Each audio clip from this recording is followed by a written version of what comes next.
Right, so this is our first study of the new Buddhist year. So and today's Vesak, today we have a Vesak study. So happy Vesak to everybody. And for those who are watching this show as Vesak, anytime you turn on this video to watch. This year, Singapore, Malaysia, we are celebrating Vesak kind of 1 month late after most of South and Southeast Asian Buddhists. Just as a matter of which calendar you follow. Here, I think we follow the lunar calendar of the Chinese. So we have more Vesak celebrations. Right, so with this celebration, we have a new volume. We are studying a revised ST 46 on teaching and learning. So this is revised and enlarged version, which has got like 30 more pages to it. Yeah? So it is a helpful volume for those who teach the Dharma, or for those of us, most of us who study the suttas. The first sutta is called Panchaka Udayi Sutta. The 5 Udayi Discourse, A5.159. The old name for this was Dharma Desaka Udayi Sutta. Okay, Dharma Desaka is the topic. It means a Dharma speaker or Dharma shower. I've changed the name because I follow a very simple standard, that is, where a sutta name is kind of common to a number of suttas, we give a special prefix to it. Previously, the prefix was Dharma Desaka. So once you hear Dharma Desaka, you know it's about Dharma teaching. So it is that special Udayi Sutta, because there are quite a number of Udayi Sutta. There are also quite a number of monks named Udayi, it's quite a common name. But then as my work evolved, I begin to notice a simpler way of naming, so simple that anyone can remember the rule. So if this sutta is from the Anguttara, we follow which book it comes from. So very likely, we're not likely to have more than one same title in that book. If there is, of course, we can have other ways of making the name unique. So in this case, it comes to the book of 5, so the Panchaka Nipata. So we call it the Panchaka Udayi Sutta. It's very easy to remember. Udayi in the book of 5s. So if let's say Majjhima Nikaya, you have a title which is quite common as some other same title, then we call it Majjhima, and then the name of the sutta. So we know it's from the Majjhima Nikaya. If it is from the Iti Buttaka, then we just shorten it to Iti, because it's quite a unique word, Iti, whatever sutta. Okay? So these are the simple ways we like to name our suttas so that we can recognize the suttas. Now, in this sutta, who is Udayi? It's one of the things we have to investigate. We have the senior Udayi, but here this Udayi, I think he's quite old, but he's a new monk. It's not fully trained, but I think he's probably the cousin of the Buddha. So he tends to believe that he's privileged and entitled, and that he knows the Dharma. So he will sometimes just give talks and get himself into a lot of humorous situations. So this Udayi, I think, is called Lalu Udayi. Okay? So you can see all these different names in the introduction, in case you want to look for details. And this Lalu Udayi, also, he has one of the problems is that he is not certain of the context of the teachings. And very often he makes blunders, which can be quite embarrassing. For example, when he goes to a wake, a funeral, he'll recite blessing verses. And when he goes to a blessing say a blessing situation, like a wedding or housewarming, he will recite something which is recited during the last rites and so on.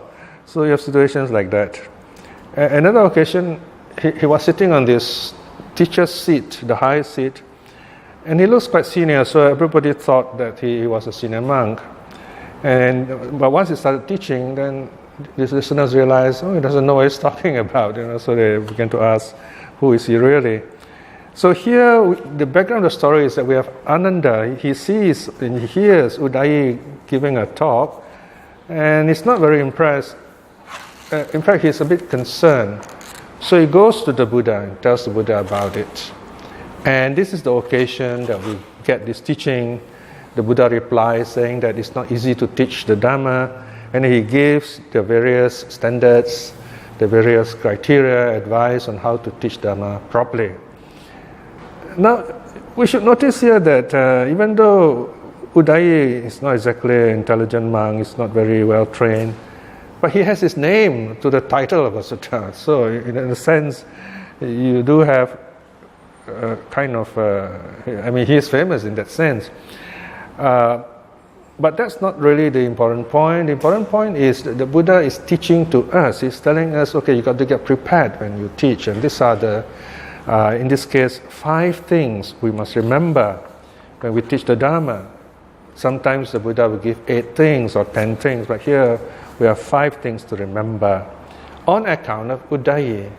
So we are getting a hint here. So even though Udayi was not really the ideal monk, he stayed on, and we know if they stay on, somehow, sooner or later, they would attain some level of maturity and then level of distinction, meaning that they will attain stream winning at least, and so on.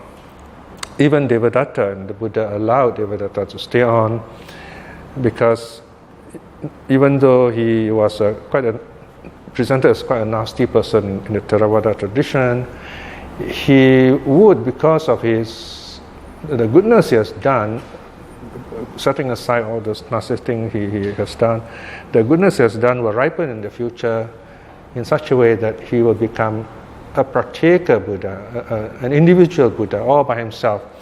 Because he's the kind of person, apparently, probably, maybe you might say narcissistic or selfish, or for various reasons he may have some issues with other people, but on his own he seems to do okay, seems to do well. So he arises at a time when there are no Sammasambuddhas, but because of the nature of the people at that time, he would not be able to teach them very well, but he is awakened himself.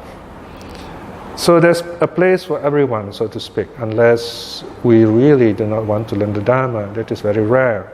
When you do meet the Buddha, and by that I mean even today, when you hear the Dharma, when you're interested in the Dharma, you have this, in a sense, a chance to meet the Buddha. After all, when we do meet the Buddha, what is it about? It's about the Dharma. It's not, getting his autograph or taking a picture with him. It's not like that. You meet him to change your life, to become a better person. It's like you're going to the sunshine to absorb all these vitamins, all this goodness, fresh air, warmth, and health. And in that sense, you celebrate. So when we meet the Buddha, you don't have to meet him bodily. That's not the point. The Dharma is in the Buddha. He is Buddha because of the Dharma. So if we see the Dharma, then we see him. If we change our lives to understand the teaching, we see him, because the him here is not a person. The him here are the qualities which are also embodied in the teachings. The Buddha is born, the Buddha passes away, but the Dharma remains there, ready to change us also to be like the Buddha. So there you are. Having said that, let's look at the sutta now. The translation starts on page 11.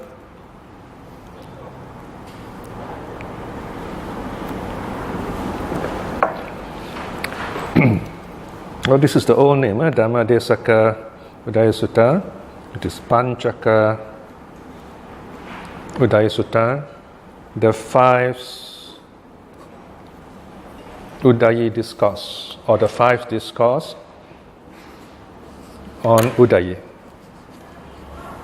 In this case, it should be on Udayi because the Buddha is using Udayi as the subject. Or we can just say the 5 Udayi discourse, also another possible translation. This is the interesting thing about Buddhist teaching and studies. Sometimes Buddhism is called a translation religion of translations. So we do not always have a fixed list of titles, although certain titles are very popular. For example, almost any regular temple goer will know what the Kalama Sutta is. But what many of them don't realize is it is very difficult to find the title Kalama Sutta in the suttas because they don't use that name. That's a name popularized by the Sinhalese. The name usually that you will find in the sutta is the Kesaputiya Sutta, those of Kesaputta. So this is the name of the place where they came from. So you have 2 names. So in our books, in the Sutta Discovery, we will give both names and then we'll index them. So whichever name you know, you look it up, you'll be cross-referred and you will find the teaching. That is what is so wonderful working with the Sutta Discovery is about. Yeah? So here, this Panchaka Udaya Sutta, the number is A5.159. The Book of Fives, Anguttara, the Book of Fives, Sutta number 159. And then we have a heading there, subheading, Ananda sees Udaya teaching the Dharma. This kind of summarizes that whole section. At one time, the Blessed One was residing in Gosita's park near Kosambi. This is far west of northern India. At that time, the Venerable Udayi was seated in the midst of a large congregation of householders, teaching them the Dharma. The Venerable Ananda saw that the Venerable Udayi was seated in the midst of a large congregation of householders, teaching them the Dharma. He approached the Blessed One, saluted him, and sat down at one side. Seated thus at one side, the Venerable Ananda said to the Blessed One, Bhante, the Venerable Udayi is seated in the midst of a large congregation of householders, teaching them the Dharma. Now look at this passage. Ananda sees someone teaching the Dharma, and he reports to the Buddha and says, so-and-so is teaching the Dharma. You begin to sense that something is not right here. Okay? So it's not mentioned here. So this is where the commentary comes in. Commentary will give you some detail, what happened here and so on.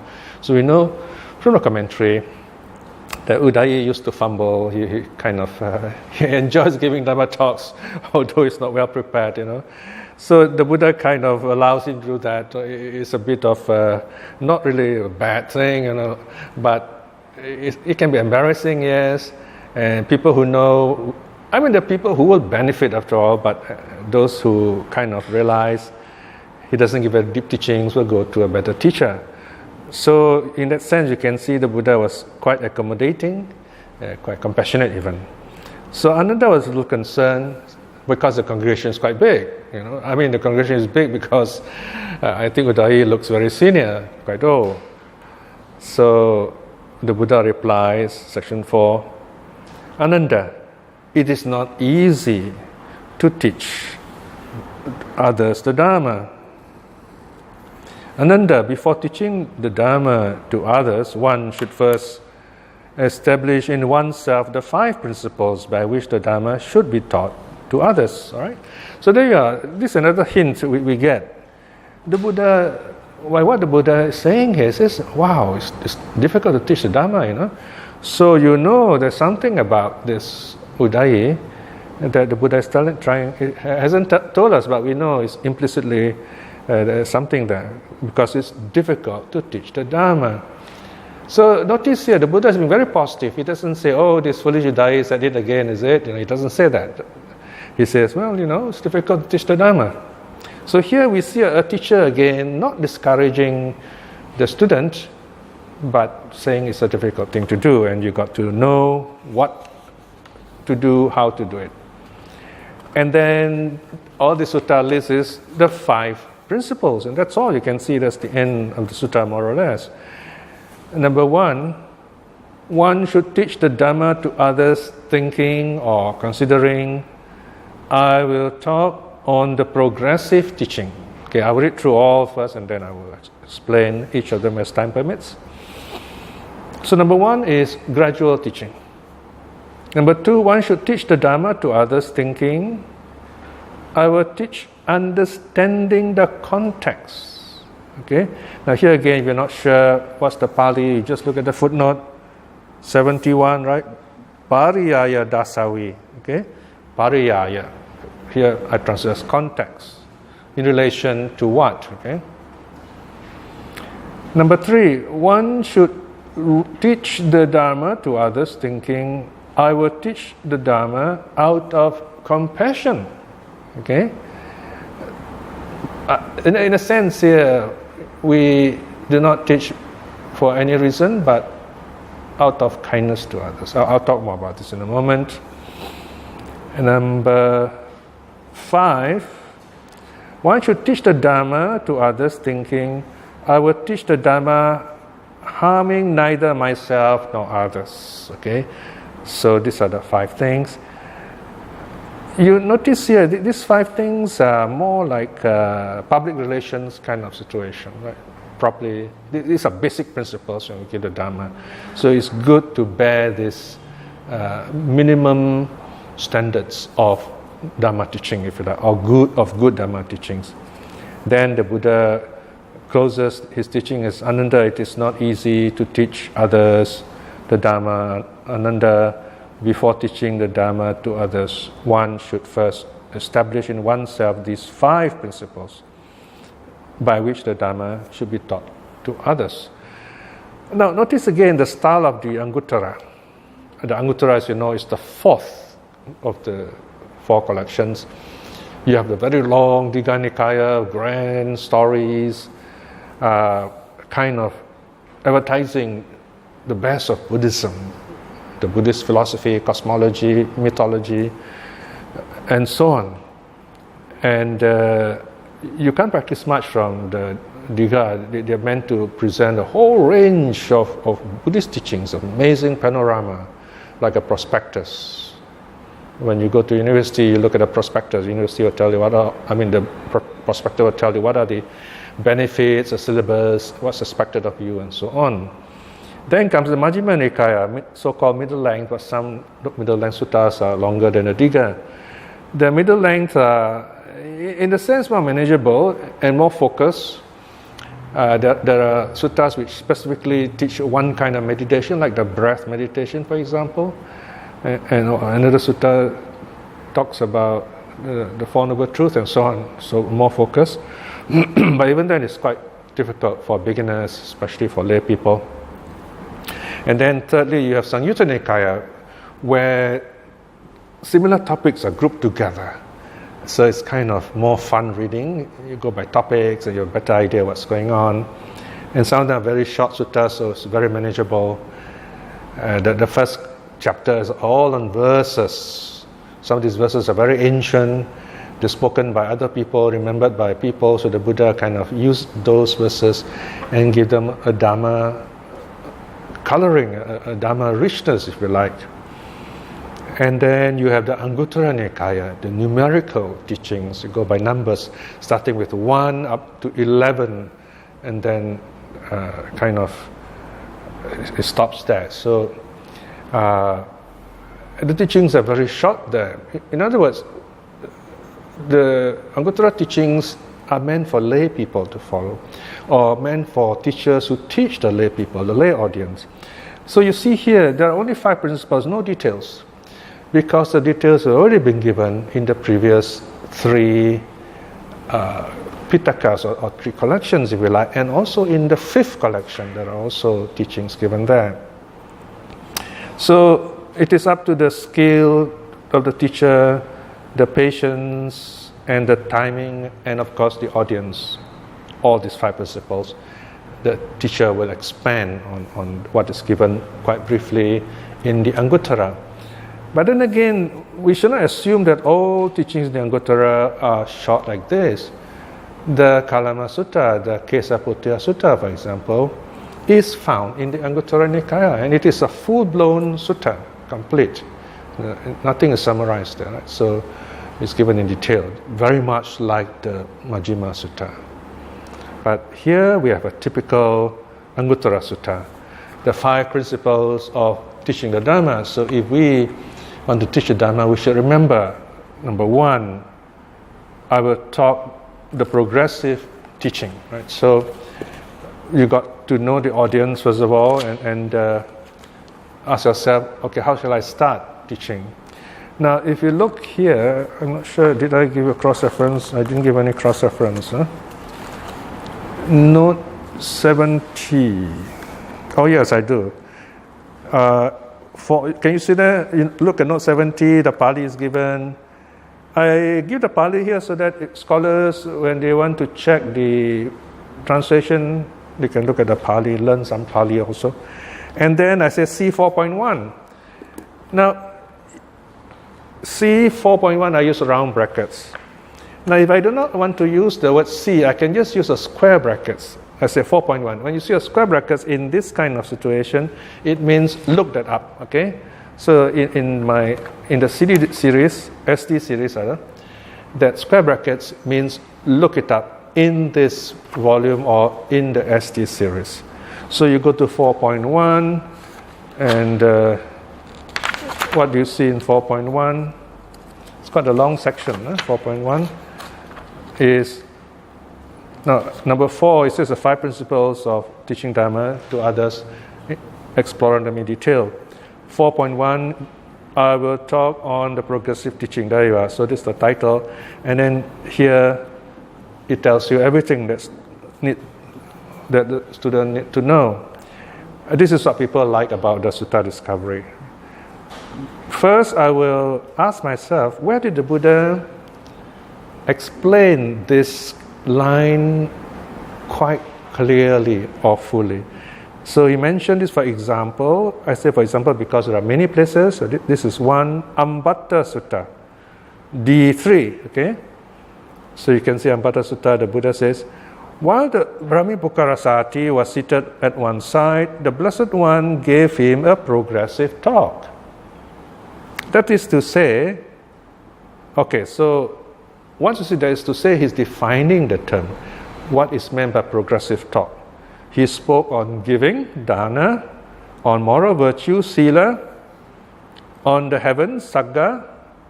So here, heavens means the blessing, the good fruits of practicing giving and keeping the precepts. The heavens. He explained the danger, the vanity, and the desires of sensual pleasures, and the advantages of renunciation. So you can see this is the idea behind the gradual teaching. So this is the beginning. When the Blessed One perceived that the Brahmipukkarasati, or it can be anyone, the audience, his mind was prepared. Now the mind is defined. What do you mean by prepared? Pliant, free from obstacles, elevated. Elevated means joyful. Lucid, clear. Lucid means bright. It's to do with light. Then he explained to him the teaching peculiar to the Buddhas, that is to say, suffering, its arising, its cessation, and the path. So you can see in this one small paragraph quite a lot of things. First, the Buddha explains very simple things according to the nature, the mindset of the audience, to clear away distractions, to calm and clear the mind of the listener, the audience. For what? To prepare the listener for the Four Noble Truths. So in a sense, the Buddha doesn't always directly start with the Four Noble Truths. People are not ready. But some people can be ready, so it really depends on the audience. So this is the meaning of the gradual teaching. You start with something people are familiar with. Giving, because lay people have things, so they share, they give to them. Whenever there is a festival, what do we do during festival? We always give something. So the Buddha is saying, why don't you do this giving in a better way? And then there is the practice of moral virtue, of making sure you stay healthy in body and speech. And then the Buddha talks about sensual pleasures. Yes, they are very nice and enjoyable, but there are problems there. You got to watch out for them. And seven is of course the good karma, the blessings. Yeah, and sensual pleasures are not lasting. That's the main problem. So the Buddha is saying how you can attain a higher kind of pleasure. Of course, it doesn't go into all these details. He just gives the key ideas. So sensual pleasures don't last. So in order to get a higher form of pleasure, we should practice renunciation. Now, from my years of studying Buddhism, I can say that if you want to summarize the whole of Buddhism, practical summary that is, of the whole of Buddhism, this word, renunciation, is a very good word to use. Nekkhamma. The practice of Buddhism basically is that of renunciation, letting go. The word giving up may give us a wrong connotation that we are defeatists, not at all. Letting go. We don't need it, we should let go. It's just like after you've eaten the banana, you throw away the skin. You don't keep the skin and count how many bananas you have eaten in a year. You throw away the skin, you don't need it. And you give it back to the earth, so to speak. So then it becomes, it goes back to the earth to become the earth again. So letting go is a natural way of life. The whole of Buddhist training is about letting go. First, we let go of negative aspects of body and speech through the 5 precepts. Secondly, we let go of distractions and hindrances to mental development. That is the second training. Third training, we let go of our views and our ignorance to gain wisdom. So this is one way of talking about letting go. When you sit down to meditate, you close your eyes. Why do you close your eyes? You are letting go of the world, of sights. We let go of sound. We sit still. We let go of distractions. And then we enter this new and more spacious dimension in our lives. Right. So there you are. You see renunciation going through in stages into a ever bigger universe, so to speak. And then all these are to prepare us to understand the Four Noble Truths, which are the key teachings in Buddhism to bring about awakening. And then, remember there's a mention of renunciation there. When the person is ready, he's wise enough, he realizes, okay, it looks like I'm ready to be a monk. Then he renounces and becomes a monk, and then finally becomes an arahat. And the whole process is done, complete. So that's the gradual teaching. Okay? Right, so I've kind of summarized for you all the things I've written here. There are lots more you can read on your own and get into more detail.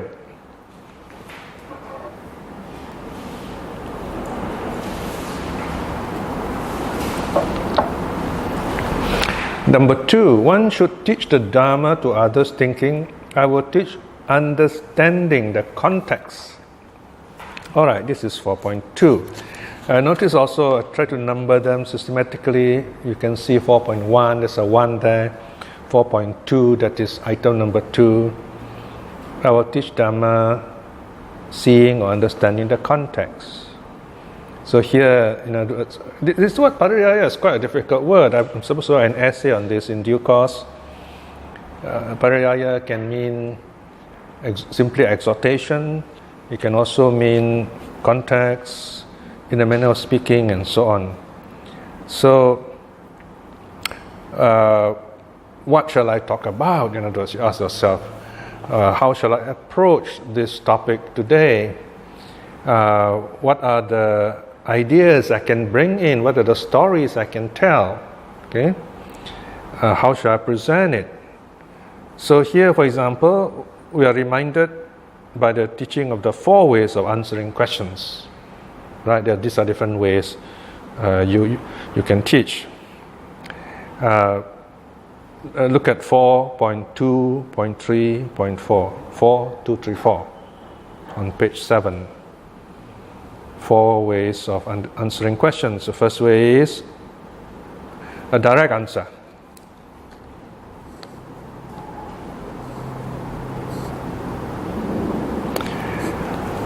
So here, meaning someone may ask, what is karma, for example? Okay, so then you explain, just like that. So this is one way of talking, Dharma. Or someone may, this direct answer also is a kind of yes/no kind of answer. For example, someone may ask, is karma fate, for example? So you said, no, it's not, and you explain why. Do Buddhists believe in a soul? Why don't Buddhists believe in an abiding soul, and so on? So this would be in the first category. Now in the second category, explanation, it'd be kind of more detailed. Like when someone asks, what is karma? You explain in detail. What is rebirth? You explain in detail. Occasionally someone will ask, for example, someone may say, I do get some of these strange requests sometimes on Facebook recently. Someone just messaged me and say, I'm getting quite old and I don't feel very well. I would like, to practice euthanasia. What do you think? I said, wow, you can't answer that kind of question. I mean, it is a kind of question which is not fair to ask anyone, because if the other person answers yes or no, he's also karmically responsible, right? If I say yes or no, either way. So you have to be very careful never to answer such questions. These are the mosquito questions. Many of us don't realize we're not supposed to ask mosquito questions. I mean, it depends again. Some teachers do get annoyed, those are not so ready, For example, a lay member may ask, can I kill mosquitoes? Of course, grammatically you can answer, yes, of course you can. I mean, can I or can I not? Of course, probably you should ask, should I or should I not, you see? But then again, you have a different problem there. Because if the teacher says yes, and this man's going to go around killing mosquitoes because of the monk, and this man's going to get into a lot of trouble, so to speak, karmically. So these are things you got to think for yourself. The precepts are there, the rules are there, the conditions are there, so you must know what to do. So usually a wise teacher would ask the question, why do you ask such a thing? Why do you want to do this? Or another way is, for example, in this person who asked about euthanasia, I would simply say, okay, the Buddhist stand is life is sacred. You can't really create life, and there's so many possibilities to life that you have, So just to snuff it out like that, you don't know what's going to happen to you next. And if you're reborn as some, low life, it won't be very helpful, right? So this is a counter question. Now, number 4 is a very special provision, famous with the Buddhists. The question to be rejected. In other words, you don't answer that question. We do get this very often where the Buddha is concerned. For example, someone comes along, asks the Buddha, what do you think of teachers A's teaching? Some of those sectarian teachers.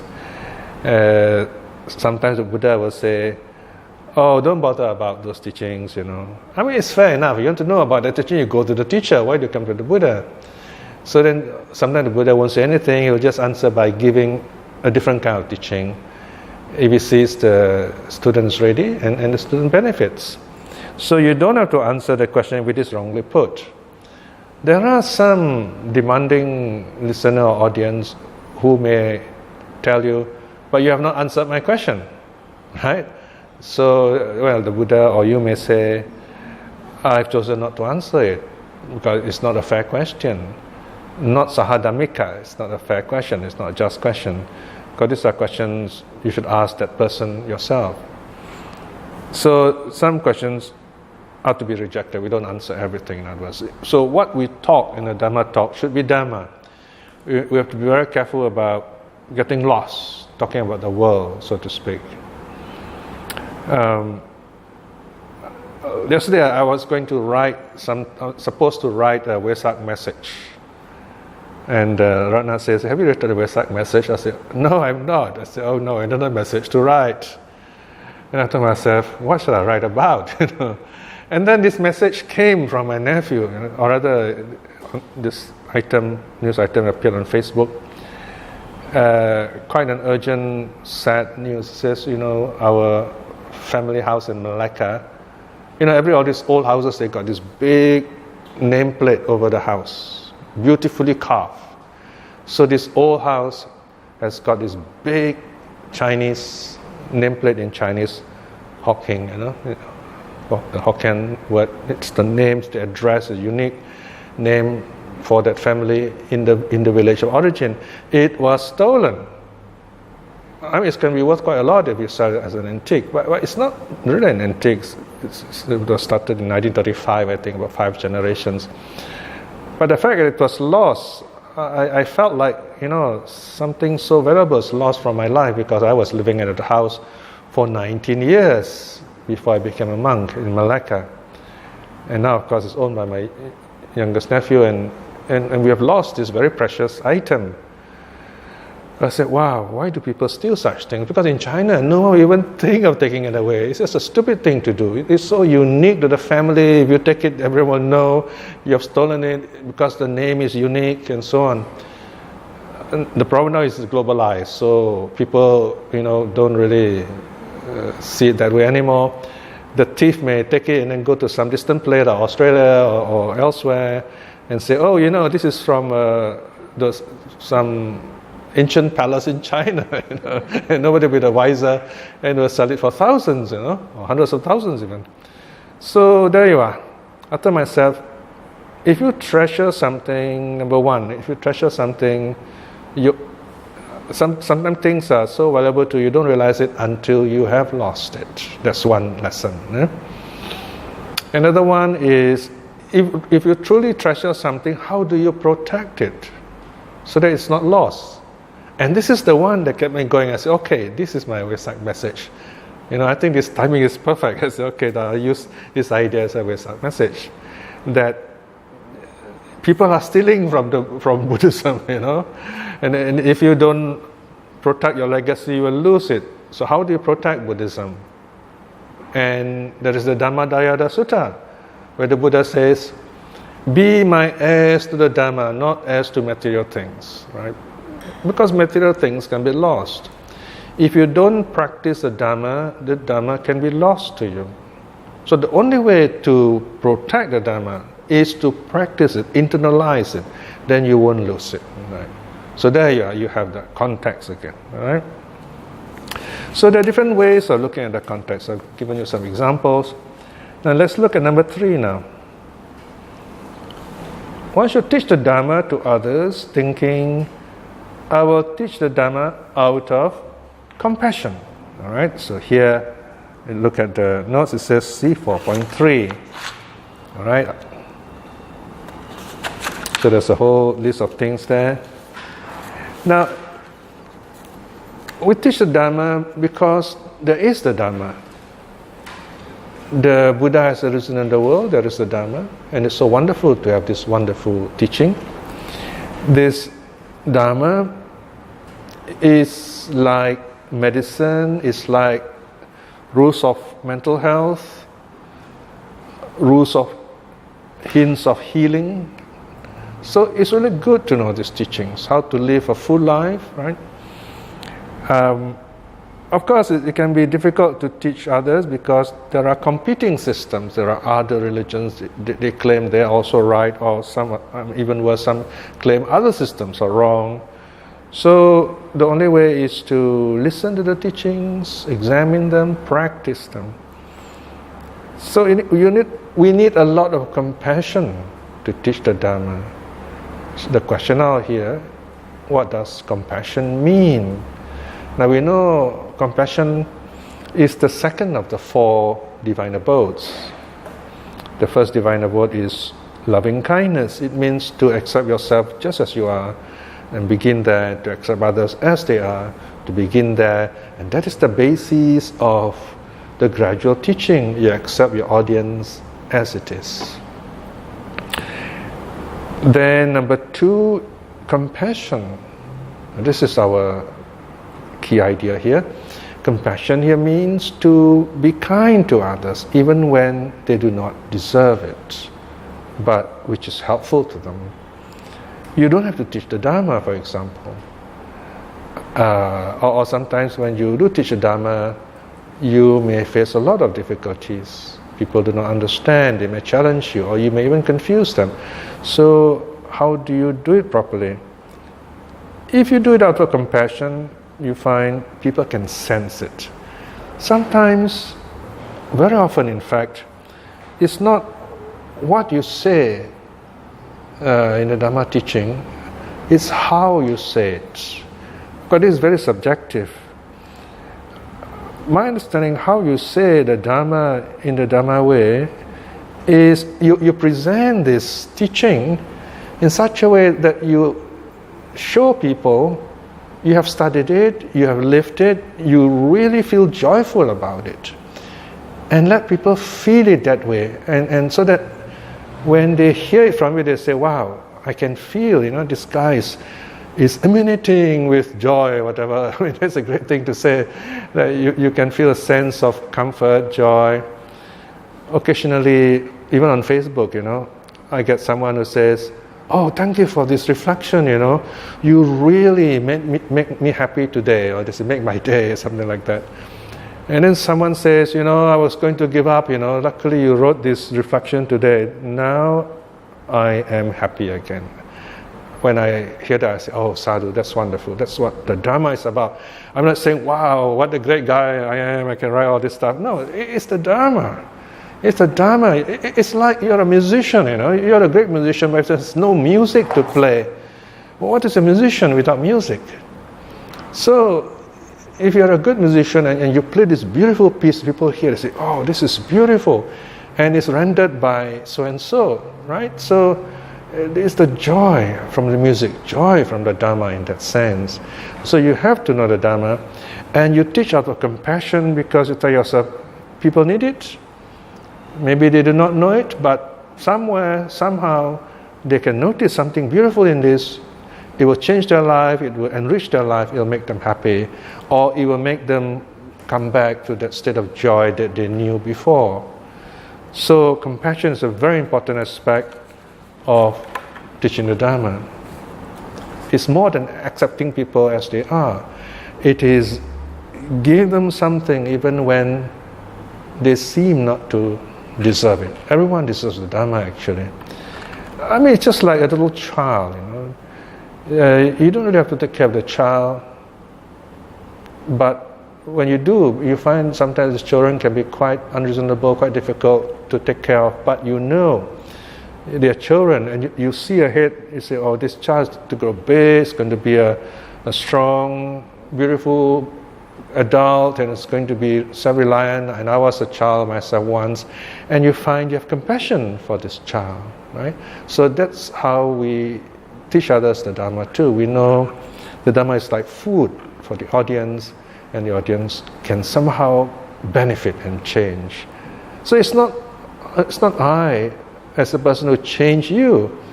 And this is a recording, Again, as I said, you're listening to these pixels and sounds many years after I'm already dead and gone, but the voice is there. So now we have this way of recording this teaching. But what's happening here? It is in you, your mind, as you're listening to this video. Something is going on in your mind. You're putting together all these wonderful things you have learned before, many lives ago. Maybe you learned from the Buddha himself, maybe from other teachers. And you put all this together and say, oh yes, now I feel good, I feel happy. So this is what the Dharma does. Otherwise, you can get any camera, any video, but you don't get that effect. Okay. Now the last one, right? Oh no, one more. 4.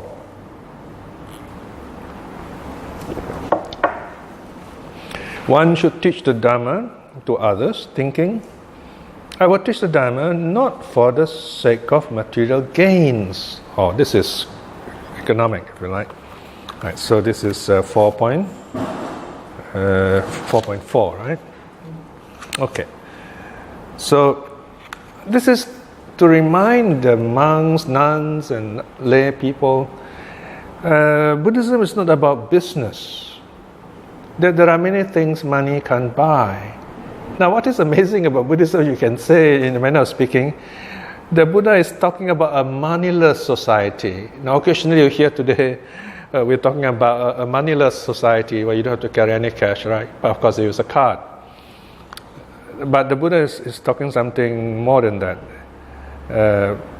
You can't really measure good things.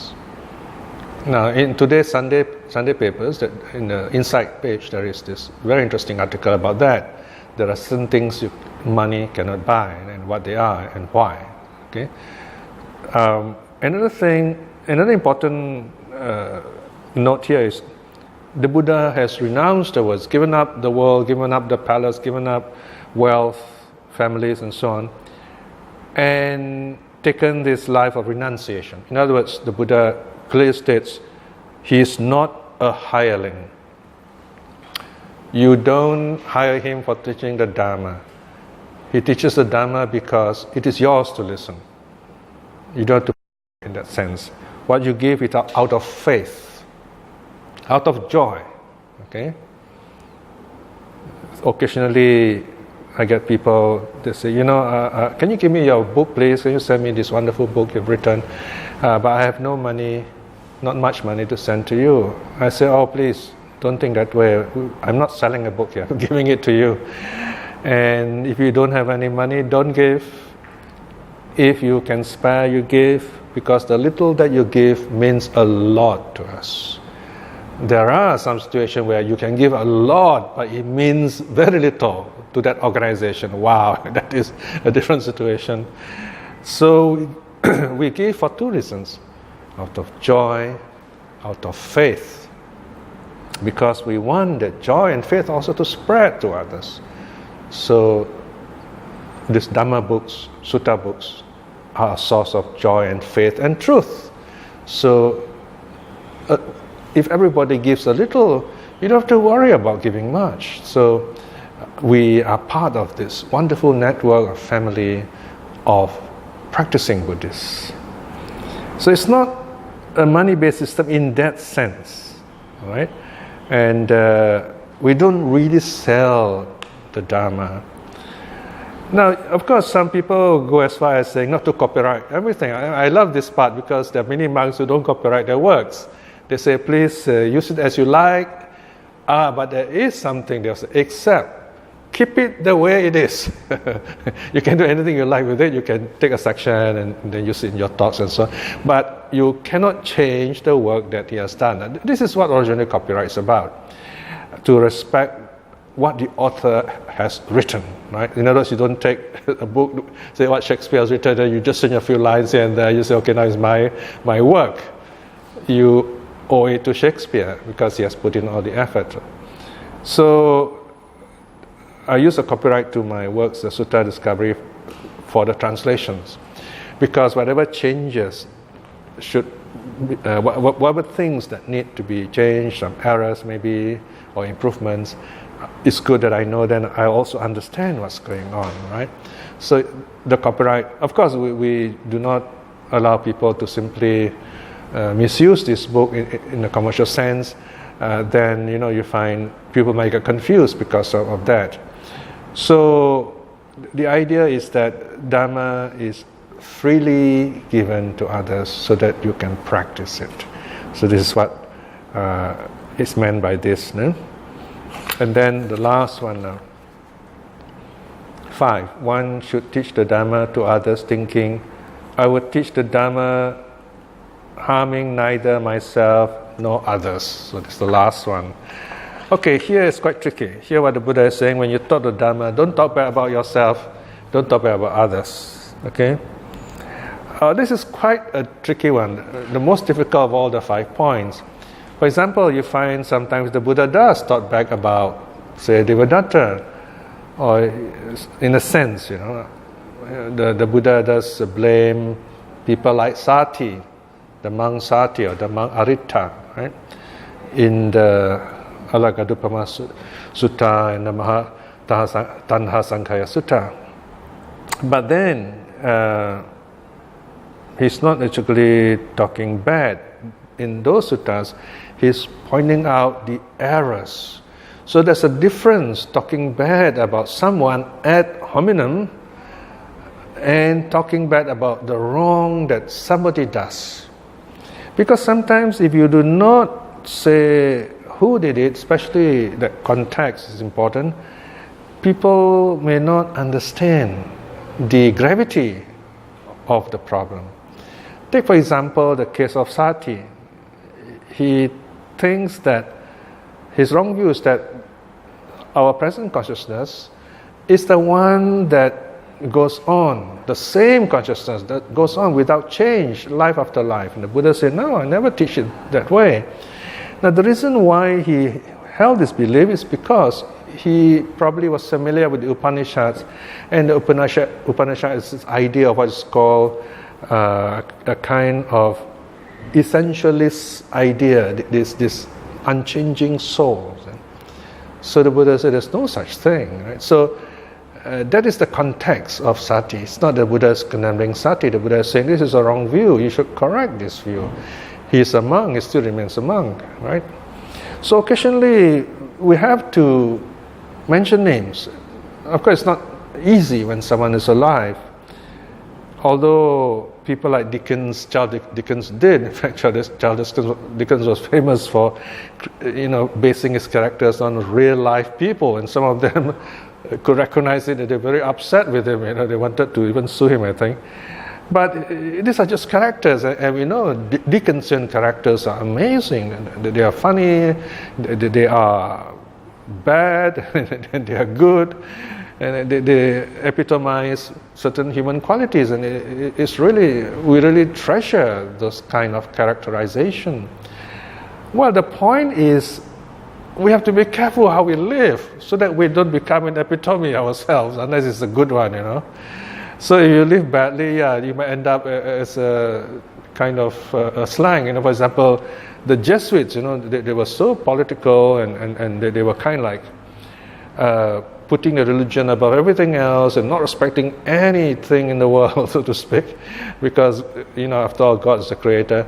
So they'll use anything to win over other religions and so on. They even, for example, a Jesuit went to China. He was willing to wear the robes of a monk to infiltrate Chinese society. And then someone told him, monks are not so respected here now because they're mostly funeral, they're like undertakers, they pray for the dead. Why don't you dress yourself in a Confucian kind of dress?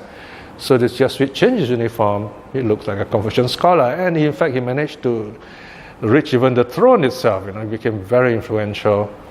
He managed to convert quite high-ranking people in Chinese society, and thankfully, for, you might say, our good karma, his other fellow monks and priests were jealous of him, so they were kind of accusing each other, and then finally they managed to get the Pope to send, and this is a very nice word, send a bull, papal bull, that means a statement to China telling, stop, you got to stop, the Catholics said, got to stop praying the Chinese style. And when the emperor saw this, he says, who is this Pope? Does he think it's the emperor? So the emperor got very upset, said, okay, from now on, no more teachings of this Jesuit priest. And that's the end of it. So, China was saved in a sense. Anyway, so here we see the system itself destroying itself, right? So it's not very helpful here. My point in saying this is the word Jesuit, became tantamount to someone who's willing to do anything, even dishonest thing, for their faith. So it has become not a very good word to be a Jesuit. And noun is just retreat, so it means trickery and so on. So we have to be very careful that we do not create this kind of stereotype with our monks and nuns today. In Thailand, for example, one of the kings told his, probably it was the father of Chulalongkorn, I think, told him, he says, if you want to live an easy life, be a monk. But to be a king is a very difficult life, right? So you have a stereotype there already. The king knows that being a monk, in a sense, your life is quite easy. But that ease has a very vital, sacred purpose. It's not for you to enjoy the countryside, to have nice holidays and hobnob with the rich and powerful. It is to live a life of humility and quest for self-knowledge, self-realization and awakening. So that is the true purpose of Buddhist training, in other words. So here, this fifth principle, when we teach the Dharma, we have to remind ourselves, what is the purpose of practicing the Dharma? And yes, sometimes we do have to mention names, especially when they're names of good people. Occasionally, especially when we do write, and we can write very carefully, names can be mentioned. But more importantly is, we want to talk about the wrongness of that act. It's not the person. Okay?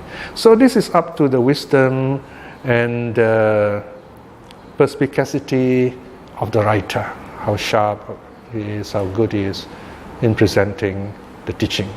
But he should not hurt himself, nor hurt others. So there you are, we have a bit of feedback on this 5 principles, and the timing is just nice. So now we have a bit of time for questions, if you have any. There's one more extra note I can add from this last point, the 5th, about not hurting yourself. What does it mean, not hurting yourself, when you give a talk? Don't say things that will not help the Dharma talk, in other words. I think one of the worst things to say is to stand before a Dharma crowd and of Buddhists, or to talk about Buddhism, and say, I do not know much about Buddhism, but here I am, I'm going to talk to you after all, I think you should say, you should recuse yourself. You should not talk, you do not know anything about Buddhism. You should never insult the audience, in other words. You should at least prepare your stuff, respect the audience. That means you must prepare what you're going to talk. So never say that. Never say, I know nothing about Buddhism, here I am talking about it, that's ridiculous,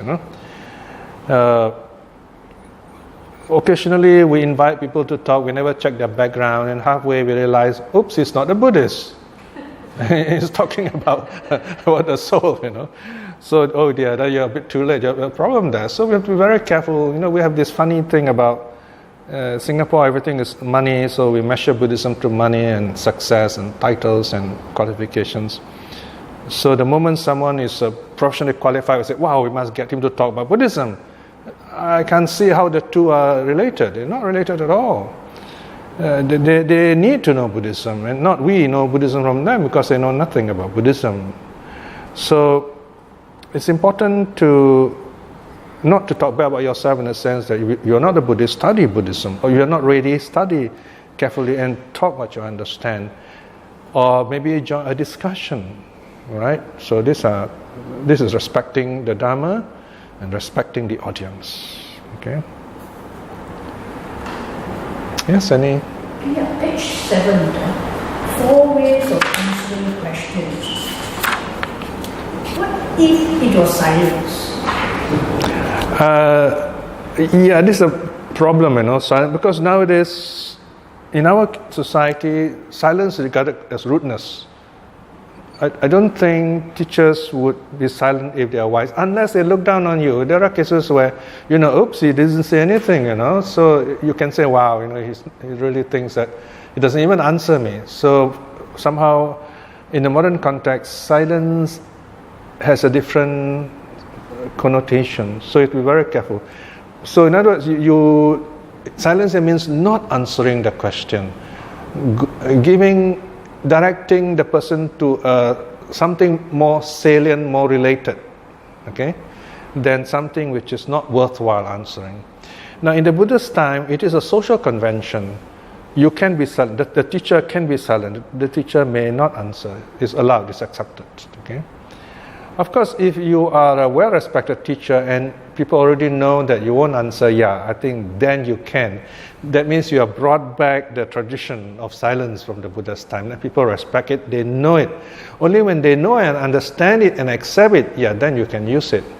Otherwise, they will misunderstand you. Then they may not be so keen on studying Buddhism also. So you have to kind of adjust yourself. These cultural aspects today. Anything else? We will close here. This is, in a way, our Vesak study, reminding us of how to study the Dharma and teach the Dharma. Vesak here in Singapore and Malaysia will be celebrated on Tuesday, 29th of May. And as you know, Vesak is a special day we dedicate to the Buddha, reminding us the presence of this wonderful enlightened being in our lives. So we too, by listening, by practicing, by clearing our minds of distractions, delusion, can attain awakening in this life itself. To do this, we should wisely and courageously aspire to at least stream winning in this life, and this is what we should do this Vesak. By the power of the three jewels and all the good that we have done, may we be blessed with the wisdom, the courage to aspire to stream winning, to attain stream winning in this life itself. May we also inspire others to do so. And by the power of the three jewels and all the good things we have done, may our family, our loved ones, people who have been helpful and kind to us, and those who are practicing the Dharma in the right way, may they too attain joy and peace in this life itself. May they attain awakening in this life. And by the power of the three jewels too, may those who are lost, seeking their way, may they too see the true Dharma in this life itself. May all beings be well and happy. Sadhu, sadhu, sadhu.